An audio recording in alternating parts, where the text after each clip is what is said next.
Jazz Notes Podcast. I'm Ben Anderson. I'm Chandler Holt. We are recording this on March 31st, the last day of the month. There are 7 games left for the Utah Jazz in the season.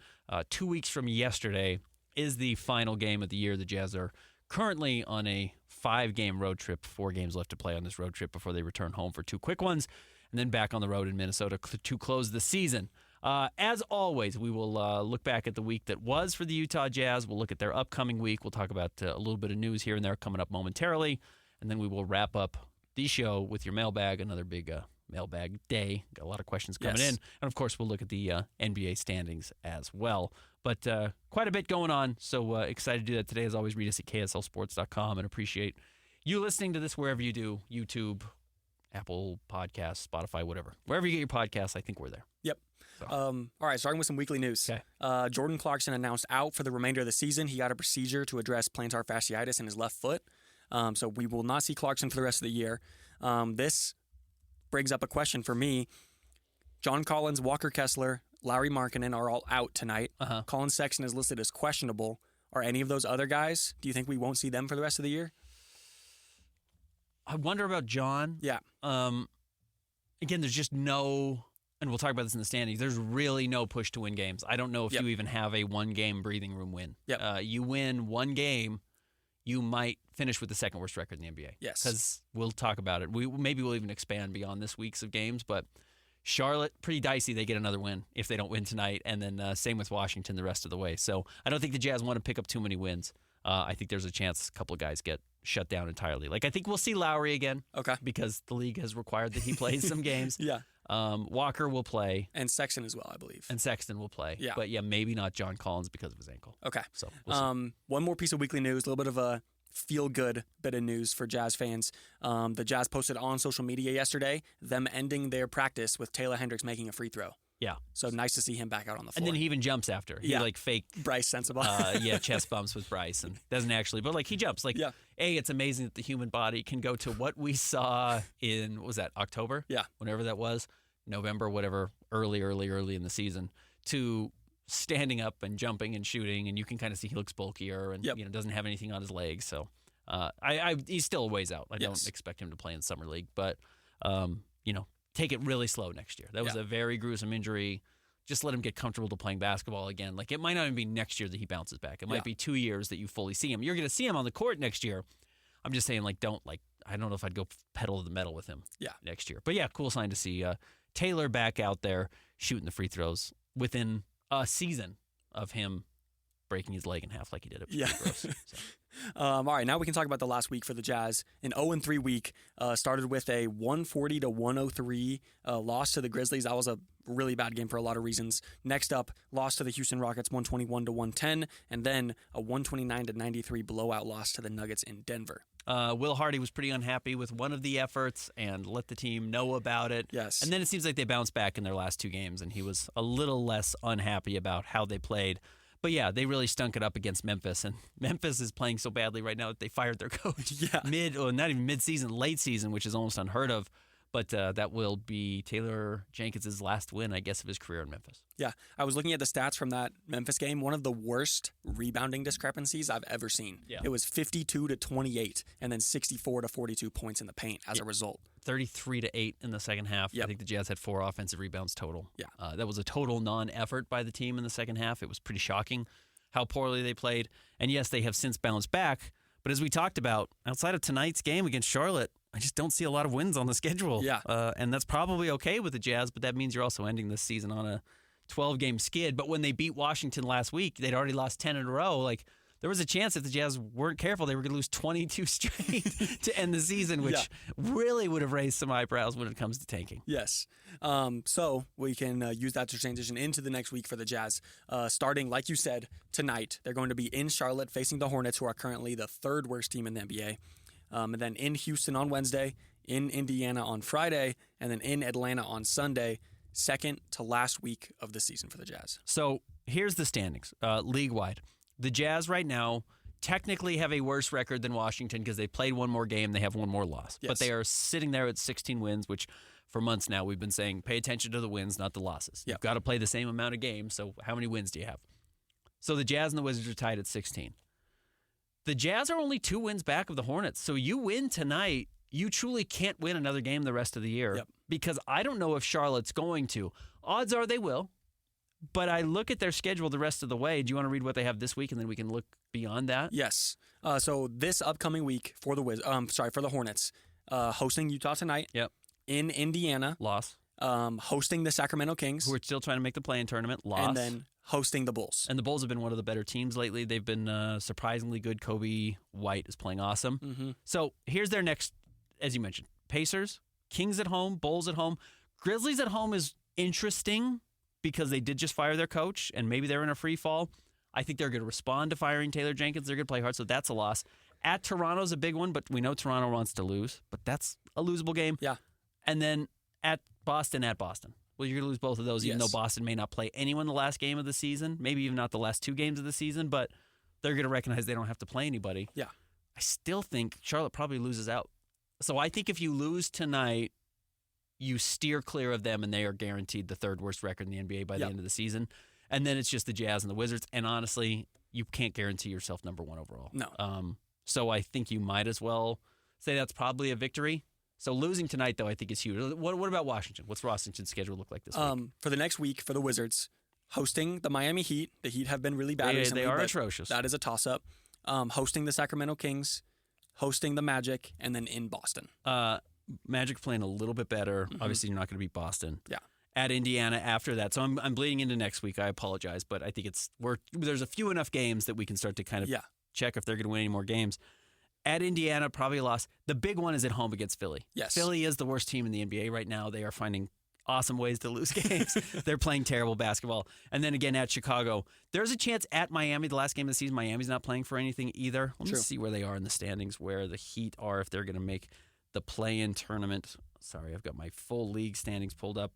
Conference-wise, I believe they're the 10th seed right now. They are the 10th seed right now, but they are 6 games ahead of the Raptors. They're going to make the play-in tournament. They may not be playing anybody, but then again, they are tied with the Bulls for that 9-10 spot. So Miami probably does have something to play for, even that last game of the season. Yeah. So again, Washington to go Miami, Sacramento, Orlando, Boston, Indy. Philly's the big one that you're circling.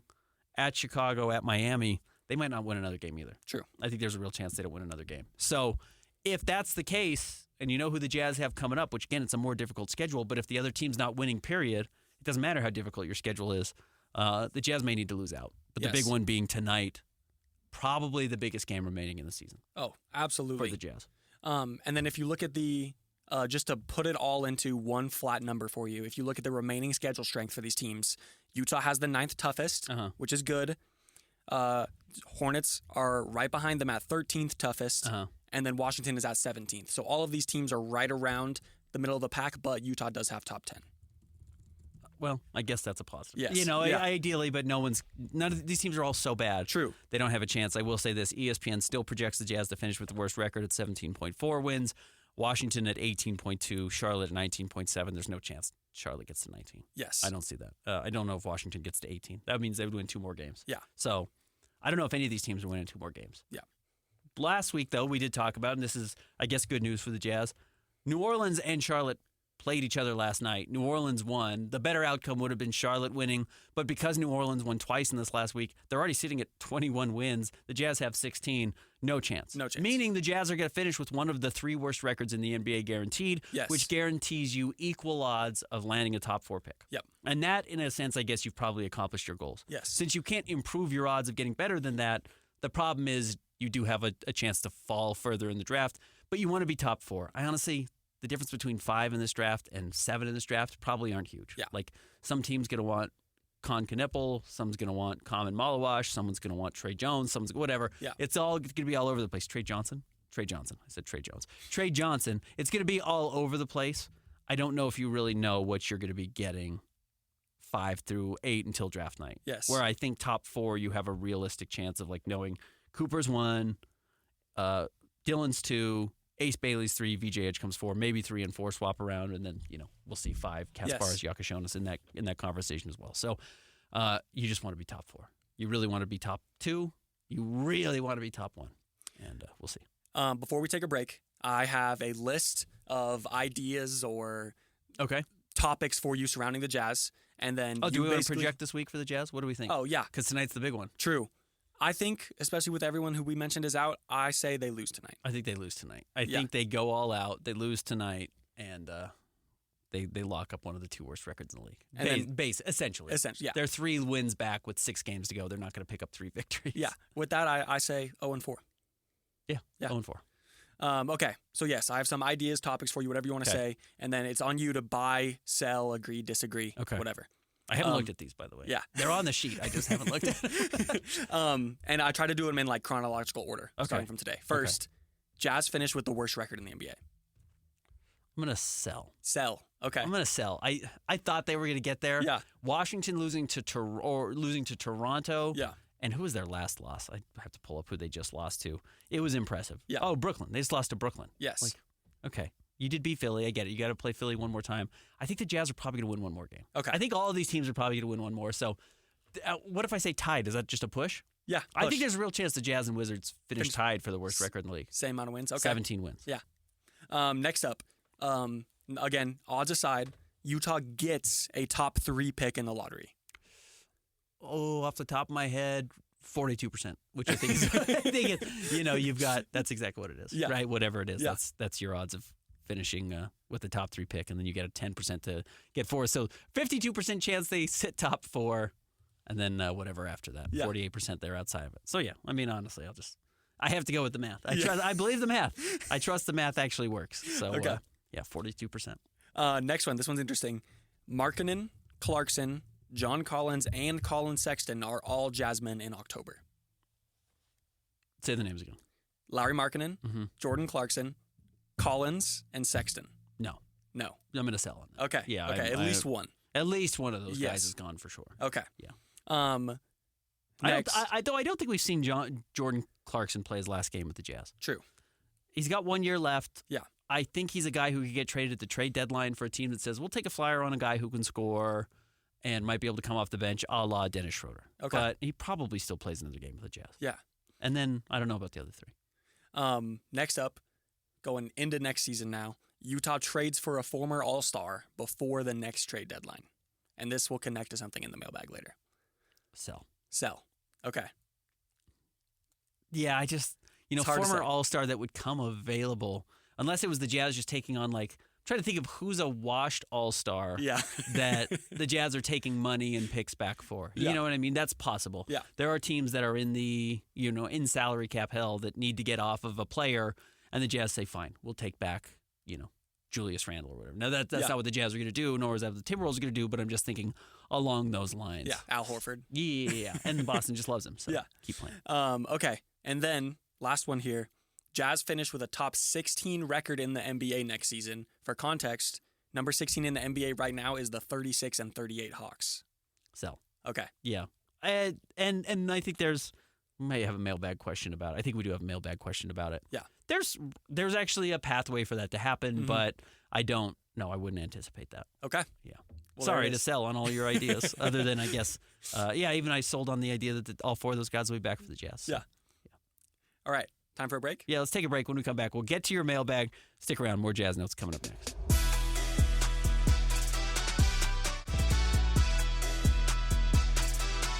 Welcome back to the Jazz Notes podcast. Ben Anderson, Chandler Holt. All right, we like to wrap up, and really it's most of the podcast. Yeah. Overwhelming. We like to do most of the podcast as a mailbag, and we will, again, as always. You can find us on Twitter at Ben's Hoops and C Holt Sports. You can also read us at Blue Sky there and respond to our questions at 11 o'clock. Every Monday I send out a prompt asking for your questions. We'll answer them on the mailbag. But as always, and where we usually start, if you DM me, that works as well. You can DM Chandler as well. Just get on Twitter or Blue Sky or whatever. Send us a message. All right. Starting with DM question from USU the Right Blue. Is it really probable that Cooper Flagg stays at school one more year? And if so, why would he want to do that? He would want to do it to avoid a certain team. Yes. He's not, as much as we like to talk about, like, what could a player make? Yeah. Like, going back, like, he's slotted to make $12 million in the NBA next year, $12.5 million, and then $13 the next year. Yeah. After that. There's not a college team that's going to pay him $25 million to come back to play 30 games. No. They're not. The NIL has not reached that level. So very slim. And then the real part of it is if he enters now, and remember, he reclassified already. He's already jumped a year, so he's the youngest player in college basketball. I think that's the other thing that we have to remember. Like, Cooper Flagg is so special. He turned 18 in December. He is so far ahead of the game of everyone else his age. But also, he hits whatever year 5 in the NBA, which is when your second contract kicks in, a year earlier. Yep.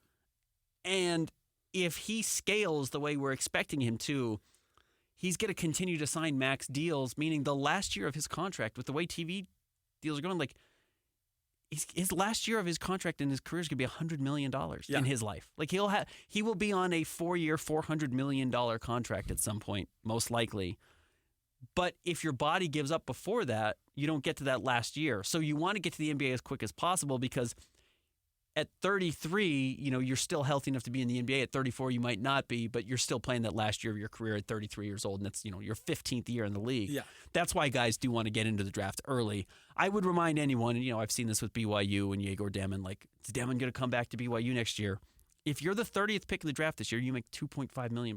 Like, the 30th pick, it's going to be 18th. So if you're 18th, that's $3.6 million. It's not getting that in NIL. Like, that's the rumor of what AJ DeBonsa's getting at BYU from the Cougars, and then his other deals are getting him up to $7 million. But like, his actual player payment, non-sponsor, is like 3 or 4, is what I've heard. Yeah. So yeah, no, I don't think the NIL numbers are actually competing with the NBA still. Next, another one from same guy, USU the Right Blue. If the Jazz get number 1, how likely is it that they trade the pick like Danny Ainge did to get Tatum back in 17? 0. Yep. This is a draft where you do not trade that pick. Yep, he's too good. Yeah. The drop off even to number 2 and then certainly to number 3 and 4 is so high. Yes. It's hard to really understand how good what Cooper Flagg is doing. I mean, he's on the precipice of one of the greatest, if not the greatest, freshman season in college basketball history. Yeah. And you look back at, the Carmelo Anthonys of the world and had a great run at Syracuse and won a title, et cetera, et cetera. Duke was arguably the best team all year. He led them in points, rebounds, assists, steals, and blocks. Crazy. He's super efficient. He's a two-way player. He's just awesome. He's just one of the best prospects we've ever seen. And going back to that 2017 draft, Danny Ainge was somehow prophetic about how everything would go. He knew that the best player was back at 3, and he knew that the Sixers wanted to take Markelle at 1. And Markelle, like, mind you, he was incredible at Washington. He was awesome. But the cards fell exactly how he wanted them to.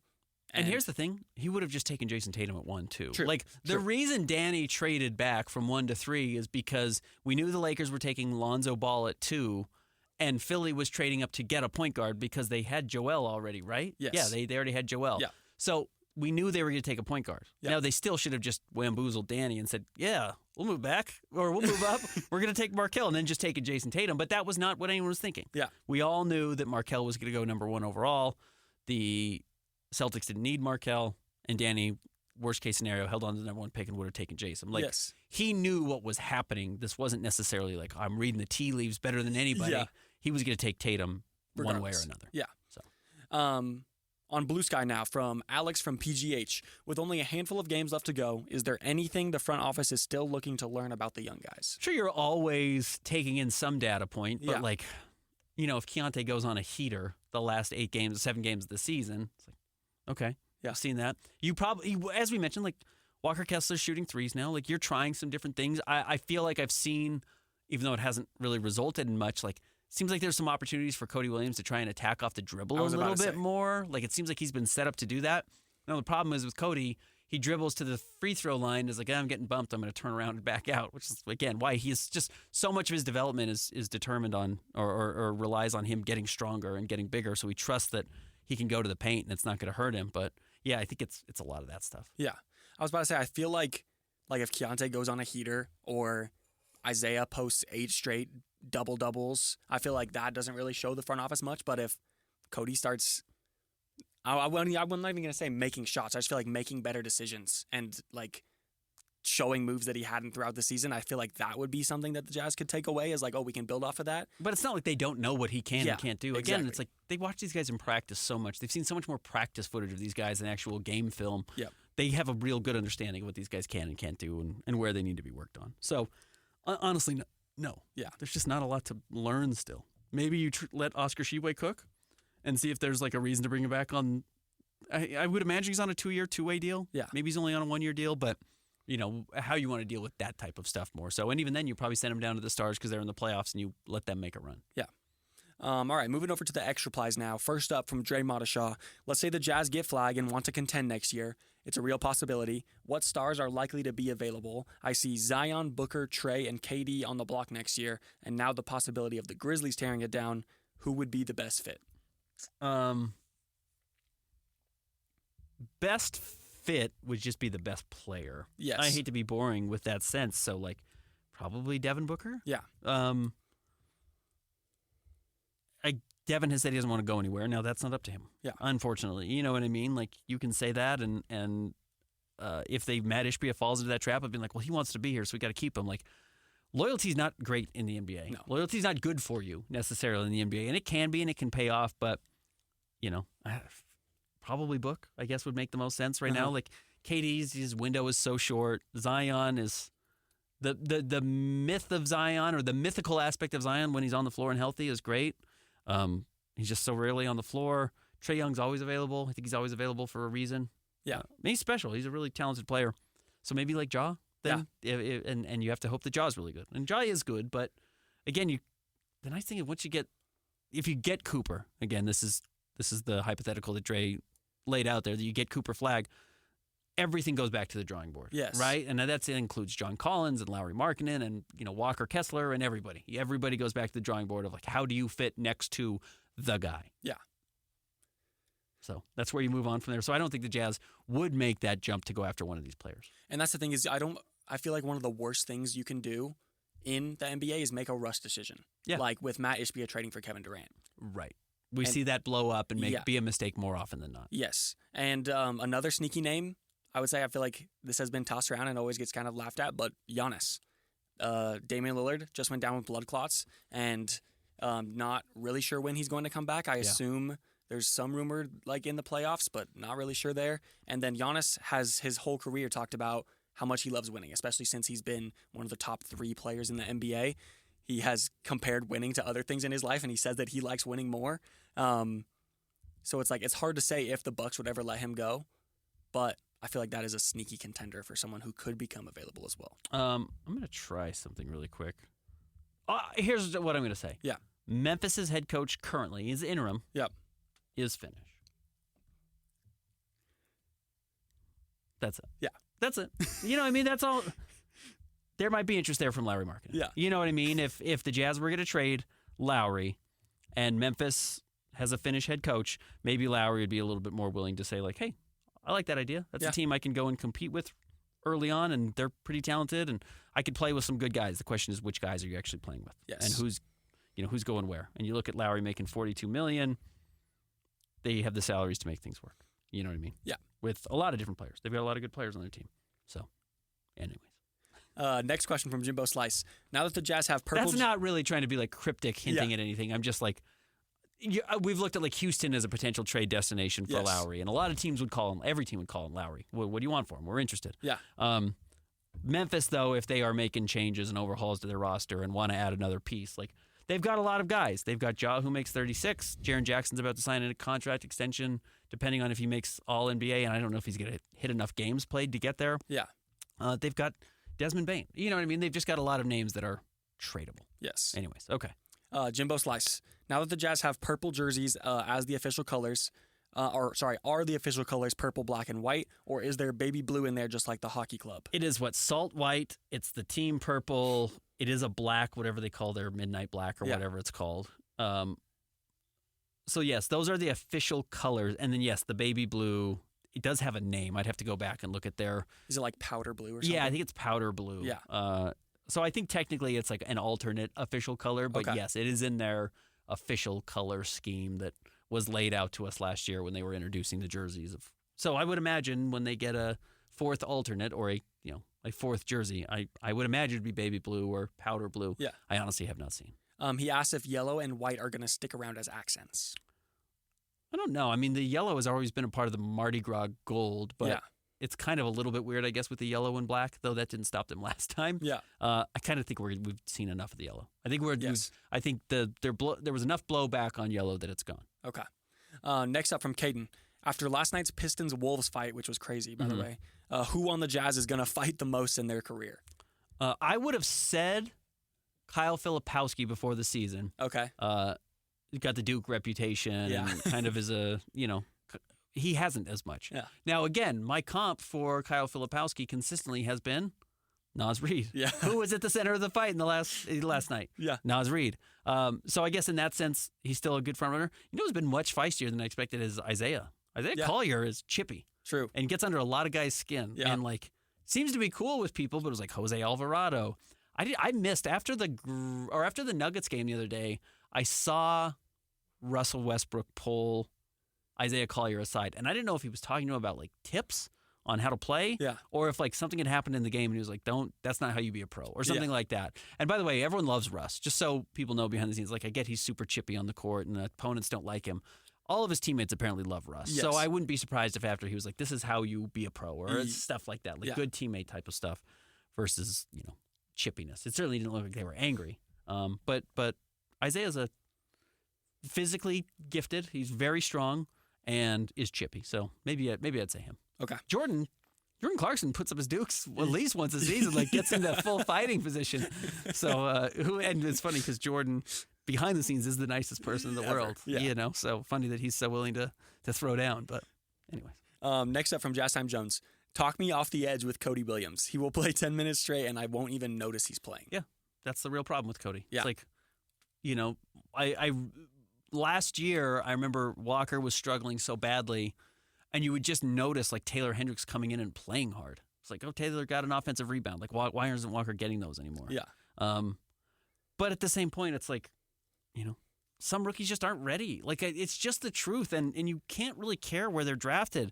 I on my show earlier today, we were talking about Nickeil Alexander-Walker, who was on the precipice of being a top 3 free agent this year. Mm-hmm. Go back and look at his stats from his first 4 years in the NBA.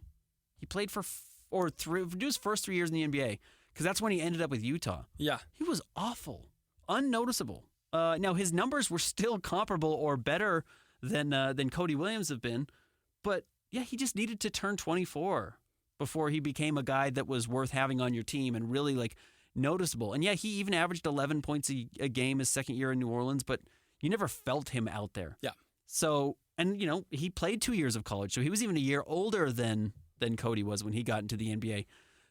What I'm saying is that it just takes a long time for some guys. And maybe some guys just never make it. And some guys' leash isn't long enough for them to get the opportunity to truly make it. But, you look at Nickeil Alexander-Walker's first 4 seasons, 38% from the floor, 33% from the three-point line. Unplayable. Yeah. Right? Those are worse shooting numbers than Keontae George that everyone thinks is the worst basketball player in the world. And Keontae's twice that good now, at least offensively. And Nickeil has some defensive chops that Keontae certainly doesn't have. And by the way, has become a great defensive player. Now, let me string that back to Cody. Cody's strength right now is he's pretty good defensively. He's long. It's hard to measure those numbers. He doesn't get a lot of deflections and stuff. You're seeing more and more. But also, as he fills out physically, which, by the way, is exactly what happened for Nickeil Alexander-Walker. Go back and look at rookie Nickeil at New Orleans. He was a string bean. He was a string bean at Virginia Tech. He had to become a man. He had to put some weight on his body. Emotionally, he had to mature. I talked to him a lot about that. He went and saw therapists. He saw all sorts of things to handle this spotlight and this pressure of it not being good right away, which, by the way, brings me to another point. I sent out a tweet earlier this week that was I will tell you, behind the scenes, talking to Cody Williams, I've not gotten the impression at all that he is worried about his place. Yeah. And I got a lot of people saying well, Ben, just because you say you belong in the NBA doesn't mean you belong in the NBA. I know. But I talked to Nickeil, who had to go see a therapist to show that you're okay. Walker did the same thing. Walker was I had to go talk to a sports therapist, and the sports therapist asked me isn't this your dream? Don't you want to be here? And that helped Walker recognize that. So what I'm saying is that's not where Cody is. Cody's not wondering if he's in the right place. Yeah. Cody's not is this even for me? Do I like this? Because there are guys who don't like basketball that are in the NBA. I promise you, I've talked to them. There are guys who do not like basketball who are in the NBA because they're 6'9" and can shoot a basketball. And it's a great way to make $1 million, and it's really hard to do otherwise. I don't get that impression from Cody. I think Cody wants to be in the NBA. I think Cody likes basketball. I think he expects to be an NBA player. So I don't think there needs to be this radical reset mentally for Cody. Maybe I'm wrong, and maybe it's just a front. I will say I've talked to him on the record, off the record, and I've never got the impression that there's like this imposter syndrome that he doesn't think he belongs. Now, that alone isn't good enough by any means, because if that was the case, Chandler Holt would be in the NBA, because you want to be in the league. Yeah. But I'm just saying, like, there are guys who emotionally I don't think feel comfortable in the league, and I've never gotten that impression from Cody. So I don't think he like panics and works himself out of the NBA. Yeah. That's just that's all I was saying. I don't think he's going to emotionally check out of the league, because I don't think he's emotionally checked out at all. Like, he recognizes this is a huge opportunity for him to play. But yeah, I get it. Like, he's pretty unnoticeable a lot of the times he's on the court. And that was one of his red flags at Colorado, was that like he deferred too often.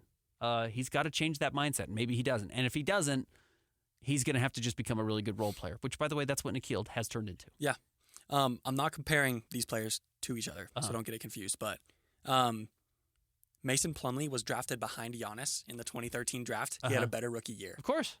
Yeah, absolutely. He would. Yeah. Of course he did. And then Giannis put weight on. Yeah. He became more of a focal point in the offense. I'm not saying that Cody Williams is Giannis, but it takes time. Like, players are going to outshine other players early, but that doesn't mean they're the better player. Right. It takes a while. Yeah. It just takes a while. And the problem is the Jazz may not have that much time. Yes. And that's Cody's issue. Now, here's the thing, and I say this with all due respect to him. If Cody doesn't make it, who cares? They'll move on. They've got 10 more draft picks coming up in the next 4 seasons. Like, That's why they did it. That's why they have all these draft picks. Not everything was, if it doesn't hit with Cody Williams, the thing collapses. Like, it doesn't matter. They hit with Kyle Filipowski. Yeah. Like, they could trade Isaiah Collier this summer if they wanted to. Doesn't matter. They could trade Keontae. If Bryce hits, fine. If Taylor hits, fine. Like, you only have 4 great players on your team. And then you have a bunch of role players. And the role players you can get, a la Nikhil Alexander-Walker. That's the truth. It's just like, there's probably 3 or 4 guys you have to have on your roster that you got lucky and brought up through your system. You really hope one of them is this year's guy that you drafted this year. And then if you tank again next year, you hope it's next year's guy as well. And then it's one of the guys they already have. Yep. And then you've got a couple of opportunities to build around and make trades and whatever. But it's like, it would have been great if Cody was that far ahead of the curve. The thing is, if Cody was ahead of the curve, you weren't drafting top 5 this year. True. If Cody was as good as Donovan Mitchell year 1, you're trying to not convey your pick to Oklahoma City. And then you're like, are you getting Con Knipple? Are you getting, Malawash? Like, it's kind of the up and down, the sacrifice you have to make. The necessary pain and evil in a rebuild to get a top 5 pick is you have to have players who aren't very good. Yeah. Anyways. Tying in with some of our weekly news, Collier to Kessler. Watching Taylor Hendricks shoot free throws was awesome. Do you know if he can run or jump yet, or where is he in his progression? I honestly don't. I'll have to ask. But he's working out a lot. I know he's been, probably a lot of it is upper body. But I don't know. I don't know, like, I'm sure he's not doing contact to the point where Bryce wouldn't bump into him. I suspect he's got a no contact, hence him shooting free throws. That might have been the first time he was like involved in that much. True. As far as practice goes. But yeah, I'm sure he's up and walking around and looking good. Running is just a different thing. And again, I would just take it so slow with him. If it's not until 2 years from now that he's like really back full blown, happy, not playing with the G League, just getting reps, then fine. It just doesn't matter that much. And I'm sorry for Jazz fans who like, it's your getaway and like you want to have wins and you want to have the happiness. It's just like, they are looking so big picture that Taylor not being ready next year probably doesn't matter that much. I have played sports and specifically basketball my entire life. I've never broken a bone or torn anything. I can't even imagine like literally your leg pointing 2 different directions and then you're running again. Like you have to get that trust back in your leg for one thing. Dislocated his ankle, broke his leg in half. Yeah. So it was ugly. It was a horrible injury. And those take a while. I'd be curious to go look and, Paul George missed a whole season, right? Yes. How quickly did Paul George become Paul George again? And again, Paul George was already Paul George. He did it at the Olympics. Yes. Or the Olympic qualifier, the practice. Yeah. So he was already way further ahead than where, yes. Taylor Hendricks is even close to. And the truth is, it just stinks. Yes. That was horrible. Yep. That was a horrible injury for Taylor. There's a chance it derails his entire career. Yeah. And it would be awful if that was the case, but it is possible. But yes, regardless, was a really awesome sign, or even just feel good to see him out there shooting free throws. If I'm correct on when Paul George did this, I can look up when Paul George's injury was. I think it happened in 2014. He came back, it was 2014. He played 6 games that year in 2014, 2015. So he did come back. he averaged 8 points. Yeah. And I think that was just get on the floor. Yes. Now, again, that happened in the summer. Taylor Hendricks essentially happened in the summer. So it would be next year. And then by his next season, when he was back fully, 2015, 2016, Paul George, he was an all-star and he averaged 23 points a game. So he bounced back quickly. Yeah. But he did get a chance to play a little bit before that. Just don't know what to expect from Taylor at all. Yeah. Last question from Mike Keller.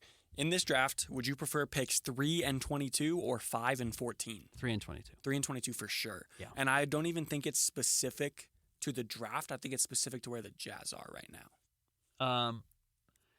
I do think a little bit of it is specific to the draft. Definitely. I will say that. Yeah. I know some people are underwhelmed with the late half of this lottery. Yes. Listening to some things that I've listened to and looking at some of the names, I totally get it. Like, there aren't a bunch of guys here who jump out that you're like, I have to have Fears from Oklahoma. Yeah. You know what I mean? It's Yeah. like, guy shoots like 30% from the three-point line. It's like, Jeremiah, you're going to take him 11? Yeah. Like, you know what I mean? Like, if you're Miami, you're bummed. You're really bummed. Now, like, again, guys are going to hit. Just go pick a random, go to Basketball Reference, go pick a random draft and go back. Like, you're like, how was that guy there at 12?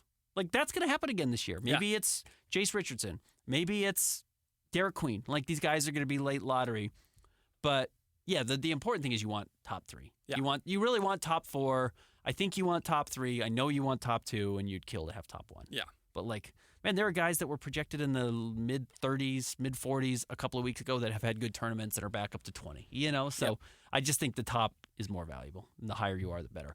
Speaking of that, by the way, I do have a question from Sammy Paradise on Blue Sky to follow up on that, unless you had another point there. No. He says, if the Jazz don't get flagged, then who do you think is the next best fit in number 2 through 5 guys? I personally think the raw potential of Ace Bailey is the most intriguing. It will be Dylan Harper will be number 2. Yeah. I'm totally with you. And again, I just haven't fully, I will do full deep dives on these guys. And I will probably do the top 4 guys leading up to the lottery, like a full breakdown on who they are. So if the Jazz get it, we know exactly what they're getting if they're top 4. Because it'll be Cooper 1, it's going to be Dylan Harper 2, and then either VJ Edgecombe or Ace Bailey 3. But yeah, man, 6'10", with some wiggle. And I get his handle's a little bit loose. Like, guys, so is AJ DeBonce's. He's a little reckless sometimes, it looks like, with the ball in his hands. Yeah, if it comes together at that height with that shooting ability, it's crazy. Yeah. And by the way, what gets better in the NBA? We always talk about your body. The spacing in the NBA is awesome. You know what's horrible? Going to Rutgers and having one other great player on your team and 15 bums that can't play at all, so you get triple teamed every single time down the court, and go watch their games. It's awful. And then Dylan Harper was missing a lot of games. And so Ace Bailey, as reckless as he was with his horrible jump shots, was making them and was didn't have anyone to pass to. Yeah. So it's also why I don't worry about his assist numbers as much. And then he's 6'10". He is super athletic, by the way. He is really freakishly athletic. I think there's some potential there as a defender. I don't think he's a great defensive player right now, but Jaden McDaniels, go back and watch him at Washington. Horrible defensive player. Yeah. I mean, big, toolsy, couldn't shoot at all, but got to the NBA and all of a sudden it's you have to be that to be on the court. And he's like, okay, I'll buy that. One of the hard parts, and I've talked about this a lot, it's why what Cooper Flagg is doing is so impressive to me, but why I'm not if A.J. DeBonce next year at BYU is not as good as Cooper Flagg this year, who cares? Guys don't care about college. You got a payday. You go spend 30 games in a city that you're never going to go back to the rest of your life, and most of them don't have NBA teams, and then you move on. Yeah. Some guys just don't care about college basketball at all. And that can be a red flag. It can mean absolutely nothing as well.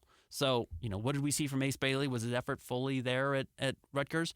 No, but he may have looked at it as a training opportunity to get some shots up. Yeah. So he could be the second best player in this draft, which was the expectation a year ago. So, anyways. Outside of best player, is there one that sticks out as a fit? Of course not Cooper Flagg. The Jazz need to start thinking about defense. Yeah.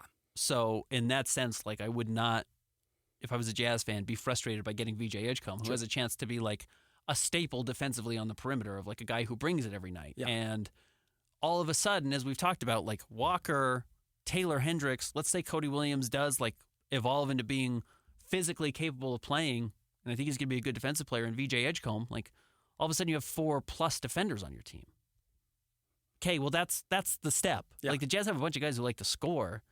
Not everyone can score. Now, if VJ can do both, great, you got Dwayne Wade or whatever. You got Victor Oladipo. Fine. That's a really high-level player. But, yeah, so I think in that sense, good defensive players are good. I don't think Dylan Harper's a bad defensive player. Yeah. he had to do a lot again, and Rutgers was terrible. What does he look like when he's playing next to Walker? I think the effort's there. And then same with Ace Bailey. He's just great physical tools. So I think that's what I would keep an eye on. And that's where my concern would be outside of the top 5. Jazz aren't going to draft Common Malawash. They're not going to draft a center, even though he's a very good defensive player. Yeah. Con Knipple, okay defensively, but I don't think he's going to be a star in the NBA. And he might be a weakness. And Yakashona is probably not going to be a strength either. So I think you want to start thinking defense as well. If Trey Johnson, terrible defensive player. So I think that's where, all of those top 4 guys have potential and why I wouldn't, shy away from a VJ Edgecombe if that's where the Jazz end up going. All right. I think that'll do it for this week. Next week we will be back and we'll look back on this 4-game week, look forward to the 3 games. And then once the NBA regular season is over, we're going to be back with some grading players' seasons, Jazz awards, other things of that sort. And then also leading up to the lottery and the draft, we're going to do some player preview. Yep. Also, we're going to do a live draft lottery show. So a lot more Jazz notes coming up. We think there's a chance that radio might get first dibs on that. Yeah. They might steal me. I'm not sure. Yeah, we'll see. I might have to do a lottery show. We'll see, but we'll figure it out. I'll make sure this will not fall second. 6 weeks away from the lottery. Yeah. I think 6 weeks from tomorrow. Okay. The 12th? Yeah. I don't know how to do the math, but it's something like that. Yep. Maybe it's a Thursday, but it's May 12th. So we are almost in April. So it's coming up very, very quickly, and that will certainly determine much of the Utah Jazz's future. All right, we'll be back with you next week. Thanks, everyone, for tuning in. We'll talk to you again soon.